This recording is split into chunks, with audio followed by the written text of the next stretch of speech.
আজকে হচ্ছে শুক্রবার, কাচ্চির সাথে চিকেন ফ্রাই এবং শিক কাবাব মিজান মামার পক্ষ থেকে মাশাআল্লাহ খুব সুন্দর একটি আয়োজন। বিস্তারিত দেখতে পারবেন এই ভিডিওর মাধ্যমে, স্কিপ না করে সম্পূর্ণ ভিডিওটি দেখবেন, আশা করি ভালো লাগবে। হ্যালো, আসসালামু আলাইকুম এভরিওয়ান, কি অবস্থা সবার? আশা করি সবাই ভালো আছেন। আলহামদুলিল্লাহ আমিও ভালো আছি। আজকে হচ্ছে শুক্রবার, মিজান মামার পক্ষ থেকে মাশাআল্লাহ খুব সুন্দর একটি খাবারের আয়োজন করা হয়েছে। আজকে রান্না করেছে শরীফ মামা, আলেক মামা, মুকাজল ভাই মিলে। রান্নার কাজ শুরু হয়েছে সন্ধ্যা থেকে রাত 10টা পর্যন্ত রান্না করা হয়েছে। আজকে আয়োজন করা হয়েছে 20 থেকে 25 জন মানুষের আয়োজন করা হয়েছে। খাবারের আইটেম করা হয়েছে কাচ্চি, চিকেন ফ্রাই এবং শিক কাবাব। শরীফ মামা মাশাআল্লাহ খুব সুন্দর রান্না করতে পারেন এবং উনি দেশের বাইরে রেস্টুরেন্টে কাজ করতেন। উনি বিভিন্ন আইটেমের রেসিপি তৈরি করতে পারেন। আজকে এত সুন্দরভাবে একটি রান্না করার জন্য ওনাদের সবাইকে অসংখ্য ধন্যবাদ। প্রতি মাসে তারা 3 থেকে 4 দিন এরকম আয়োজন করে থাকেন এবং আজকের রান্নাটি করা হয়েছে গনি মামাদের বাসায়। এখন আমি ওনাদের কাছ থেকে জানার চেষ্টা করব রান্নাটি কেমন হয়েছে,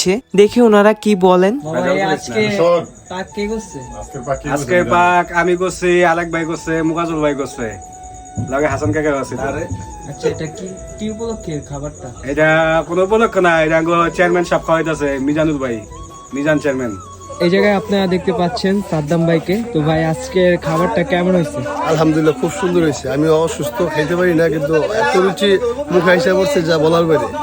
আমি খাই না করতে 3টা কাটি কাবাব খাইছি, একটা পিস খাইছি, আর এক প্লেট যে খাইছি বাসমতি চাউলের যে কাচ্চিটা করছে খুব ভালো হয়েছে, খুব সুন্দর। পাকানি শরীফ ভাইরে ধন্যবাদ। আজকে যে আয়োজনটা করেছে আজকে, তো তার ব্যাপারে কি বলতে চান? শরীফ ভাই তো অমায়িক, সাথে আলেক কাকা ছিল, সে গেট বানাইতে গেলে যেমন 100 গেট বানায়, আজকে কাচ্চিদের সময় 100 কাচ্চি বানাইছে। সাথে শরীফ বাবুচ্ছি, আর কোনো কথাই নেই, তার তো কোনো মানে ভাষাই নেই আমার বলার মতো। তারা বললে তারা ছোট করে হইব। খুব সুন্দর। আজকের আয়োজনটা মানে যে করেছে তার ব্যাপারে কি বলতে চান? আজকে আয়োজন যে আসাদ ব্যাপারে যে উদ্যোগ লইছে, আসাদ ব্যাপারে তো খাদক, ওর তো খাওয়ান ছাড়া কিছু বুঝেই না। এখনো আমাদের খাওয়া যদি করতেছে 5,000 টাকা দিব, ওই 5,000 টাকা দিয়ে আজকে রাইতে আবার খাবার পাকা দিতে কয়। কাকার ধন্যবাদ যে খাবারের উদ্যোগটা তো একজন মানুষ, তার ভিতরে একটা গুণ আছে, সেটা খাবারের জন্য, যে খাবারের জন্য কোনো না নাই, লাগলে 50,000 টাকা জমি বেচে খাইতে হইব, খাওয়ান খা। মামা, আজকে এত একটা সুন্দর একটা আয়োজন করেছেন আপনি, এটা কিসের জন্য করেছেন ওটা যদি বলতেন। এই তো ভাই বেড়াদা সবাই একসাথে একটা বিনোদন, আনন্দ, একসাথে ঘর পরিবেশে খাওয়া দাওয়া। আর শরীফের ধন্যবাদ জানাই, শরীফ যে সুন্দরভাবে স্পেশালভাবে একটা রান্না করছে, আর সাথে আলেক ভাই, তাদের দুজনকে ধন্যবাদ জানাই। অনেক সুন্দর হয়েছে, এত সুন্দর খাবার মানে এর আগে কখনো এই পরিবেশে এরকমভাবে রান্না করছে কিনা, আমি খেয়েছি কিনা আমার মনে আসতেছে না। মামাকে অসংখ্য ধন্যবাদ শরীফ এবং আলেক ভাই, আমাদের বাবুচি। ভবিষ্যতে কোনো প্রোগ্রাম হলে যদি অন্য কেউ নিতে চান, প্রয়োজনে আমাদের সাথে যোগাযোগ করবেন।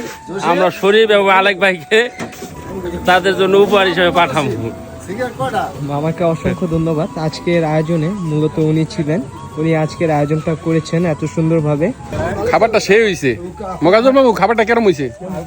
ফার্মের মুরগি আবার কত ভালোই পরে।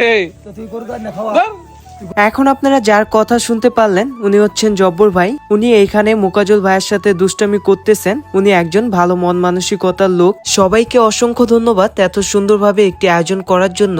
আজকের ভিডিওটা এই পর্যন্তই ছিল। যদি ভালো লাগে অবশ্যই শেয়ার করে দিবেন, অন্যদের দেখার সুযোগ করে দিবেন। এখন পর্যন্ত যারা অআমার পেজটিকে ফলো করেন না, অবশ্যই ফলো করে দিবেন। সবাই ভালো থাকবেন, সুস্থ থাকবেন। ইনশাআল্লাহ আপনাদের সাথে নতুন কোনো ভিডিওতে দেখা হবে। আল্লাহ হাফেজ।